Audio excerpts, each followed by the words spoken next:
right, in this fifth pass, we're going to make an approach towards the dock. We are now in forward. We're not using the thrust directional enhancer anymore. We're just at idle power, no thrust vectors, just stock equipment. We're going to do the same approach and control the boat going hard to starboard and then back over hard to port again. And what we want to notice is that how long does it take the bow to come back around without any additional power and obviously without the thrust directional enhancer. Full back over to starboard now. We got a little bit of a crosswind today, so if you notice it's taking a bit more time now to recover back. I'm not touching the throttle, just going full lock.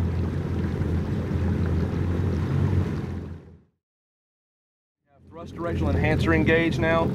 For those of you that don't know what the thrust directional enhancer is, it's basically moving your throttle lever from the neutral position to the first detent, which is called the thrust directional enhancer. Now we're going to approach this dock here with control input without touching the throttles, just to see how much bow control we have, turning and then coming back from that turn to see how fast it recovers. So what we're looking for is how much hesitation is there in the bow to come back around when we go full lock and then back over to full lock the other way.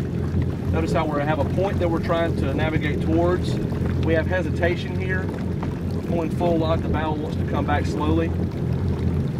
Same thing, we're going to go back hard to the left. And we're looking for the response time in the steering wheel to bring it back. Notice the lag time there. This is with the thrust directional enhancer engaged.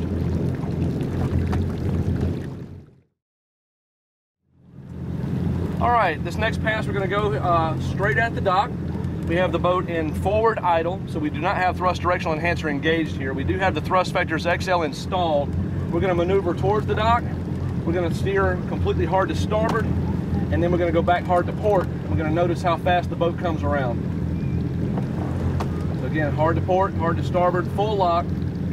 What we're looking for is the difference in response time. It's not really about how fast you can deviate course, but then course correcting is what you're looking for.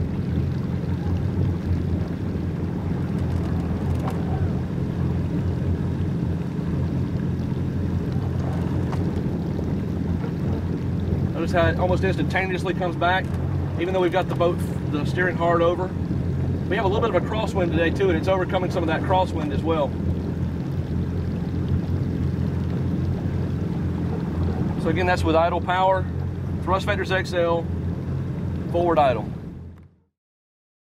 All right, on our next pass here, we now have the thrust vectors XL installed. We are in the thrust directional enhancer mode at idle power, so we have no forward momentum hardly at all. I want you to notice again, we'll turn the steering wheel hard to the right and then come back to the left, and notice the difference in performance and the feedback. It's going to come right back. See how the bow responds instantly as soon as I come back around hard over. Again, this is no power at all, we're simply at idle. This is also at thrust directional enhancer mode, which means some of our forward momentum has been removed or taken away. The bow comes back immediately. You notice it stops right away and then it begins to come back, and again, this is with no power at all. So thrust vectors, thrust directional enhancer at idle power.